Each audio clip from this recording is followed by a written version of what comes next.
God, like you, Lord. You are beautiful. We continue to read from the Gospel according to Mark. Mark's Gospel, chapter 4. And he began again to teach by the seaside, and there was a great multitude gathered unto him, so that he entered into a ship, and sat in the sea. And the whole multitude was on the land by the seaside. And he taught them many things by a parable. He said unto them in his doctrine, Listen, behold, there went out a sower to sow. And as he sowed, it came to pass that some fell by the wayside, and the fowls of the air came and ate it up. And some fell on stony ground, where it did not have much earth. And immediately it sprung up, because it had no depth of earth. And when the sun was up, it was scorched, and because it had no root, it withered away. And some fell among thorns, and the thorns grew up and choked it, and it yielded no fruit. And other fell upon good ground, and yielded fruit that sprang up and increased. And it brought forth some 30, some 60, some 100 times. And he said to them, He who has ears to hear, let him hear. And when he was alone, they who were about him with the 12 asked of him the parable. And he said to them, To you it is given to know the mystery of the kingdom of God, but unto those who are outside all these things are done in parables, so that seeing they may see, and not perceive, and hearing they may hear, and not understand, lest at any time they should be converted, and their sins should be forgiven them. And he said to them, Do you not know this parable? How then will you know all parables? And the sower sows the word, and these are those by the wayside, where the word is sown. But when they have heard, Satan comes immediately, and takes away the word that was sown in their hearts. And these are those likewise which are sown upon stony ground, who, when they have heard the word, immediately receive it with gladness. But they have no roots in themselves, and last only for a little while. Afterward, when affliction or persecution arises for the word's sake, they are immediately offended. And these are they which are sown among thorns, such as hear the word, and the cares of this world, the deceitfulness of riches, and the lust of other things, entering in, choke the word, and it becomes unfruitful. And those that are sown upon good ground are the ones who hear the word, and receive it, and bring forth fruit, some 30 times, some 60, and some 100. And he said to them, Is a lamp brought to be put under a bushel or under a bed, and not to be set upon a lampstand? For there is nothing hidden which shall not be made manifest, neither was anything kept secret, but that it should be revealed. If any man has ears to hear, let him hear. And he said to them, Take heed what you hear. With that measure which you measure, it shall be measured to you. And unto you who hear, more shall be given. For he who has, more shall be given to him. And he who has not, from him shall be taken even that which he has. And he said, So is the kingdom of God, as if a man should cast seed into the ground, and should sleep, and rise night and day, and the seed should spring and grow up, he knows not how. For the earth brings forth fruit of itself, first the blade, then the ear, after that the full grain in the ear. But when the fruit has been brought forth, immediately he puts in the sickle, because the harvest has come. And he said unto them, What shall we liken the kingdom of God? Or with what comparison shall we compare it? It is like a grain of mustard seed, which, when it is sown in the earth, is less than all the seeds that are in the earth. But when it has been sown, it grows up and becomes greater than all the herbs, and shoots out great branches, so that the fowls of the air may lodge under the shadow of it. And with many such parables he spoke the word unto them, so they were able to hear it. But he did not speak to them without a parable. And when they were alone, he expounded all things to his disciples. And the same day, when evening had come, he saith unto them, Let us go over to the other side. And when they had sent away the multitude, they took him with them, as he was in the ship. And there were also other little ships with him. And there arose a great storm of wind, and the waves beat into the ship, so that it was now full.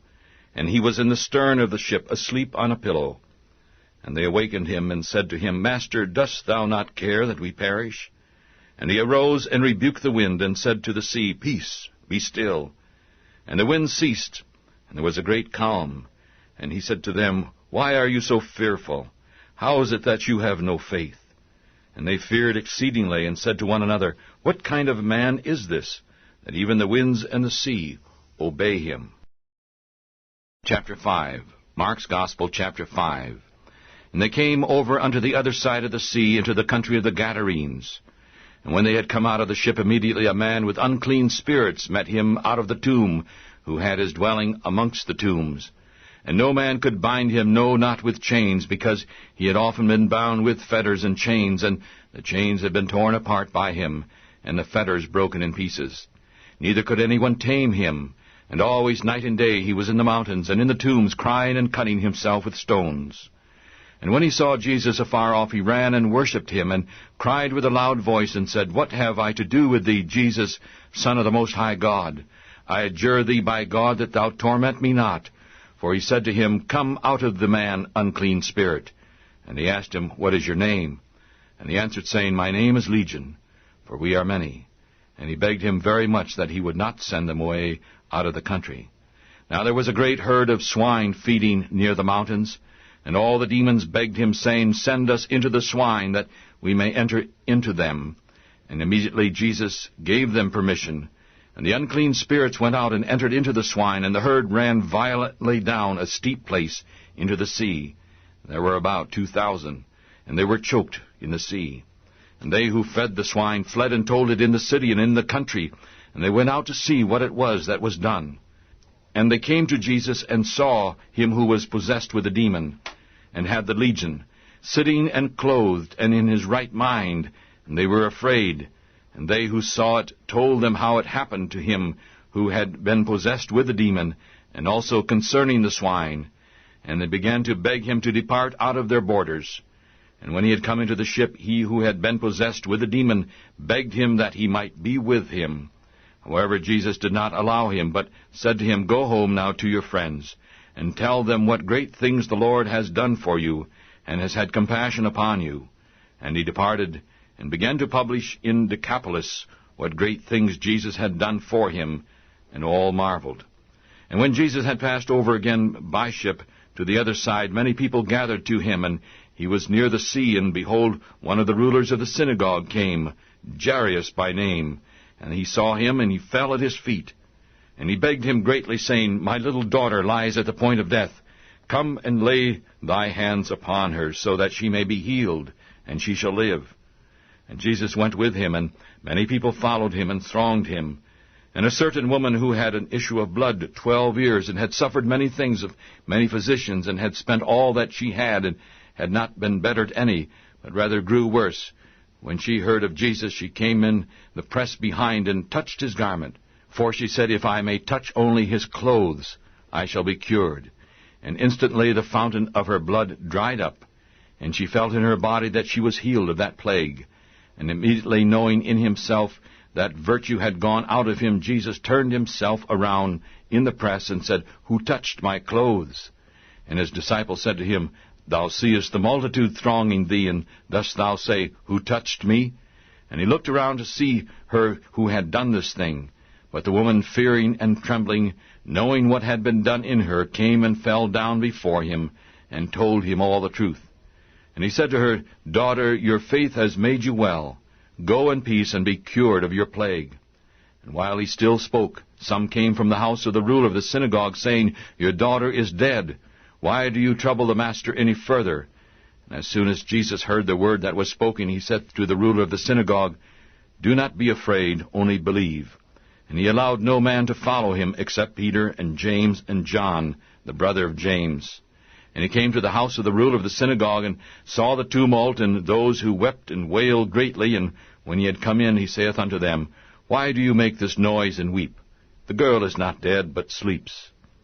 And they laughed him to scorn.